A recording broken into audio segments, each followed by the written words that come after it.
Au culturel ce soir, Stéphanie, vous avez un endroit créatif à nous proposer.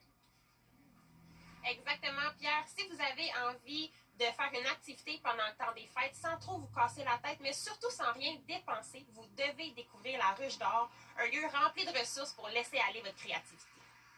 C'est un local qu'on a dédié vraiment là, à la pratique d'activités culturelles libres. Il y a beaucoup de matériel. Les gens ils viennent sur place avec leurs enfants ou accompagnés de leurs conjoints, conjointes, amis, même seuls. On a une programmation qui est par semaine. À chaque semaine, on a une plage horaire définie. Mais pour le temps des fêtes, là, on a ajouté des plages horaires. Donc, il y a un peu plus de disponibilité. On a mis là, sur les tables, dans le fond, justement, du matériel à disposition. Les gens vont venir, puis dans le fond, l'animateur va guider, savoir ce qu'ils veulent faire et tout. C'est pas d'inscription, donc tu viens, tu te présentes.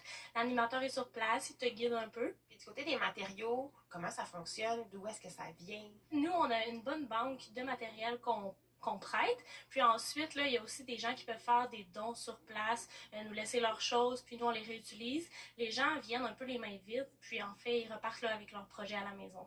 Vous êtes ouvert maintenant depuis le 24 août. C'est quoi la réponse de la communauté qui viennent au centre communautaire? En fait, les gens sont vraiment contents d'avoir justement du matériel à leur disposition qui est gratuit. Puis c'est vraiment le fun aussi d'offrir 100 plages horaires. Donc dans le fond, si tu veux venir une semaine, puis la semaine d'après, t'es pas disponible, mais c'est pas grave. C'est vraiment sans inscription, sans engagement. Tu viens quand tu veux, puis tu repars là, quand tu as terminé ton projet. Il vous reste seulement à laisser la magie de Noël et l'or vous inspirer pour votre prochaine sortie artistique. Et là, vous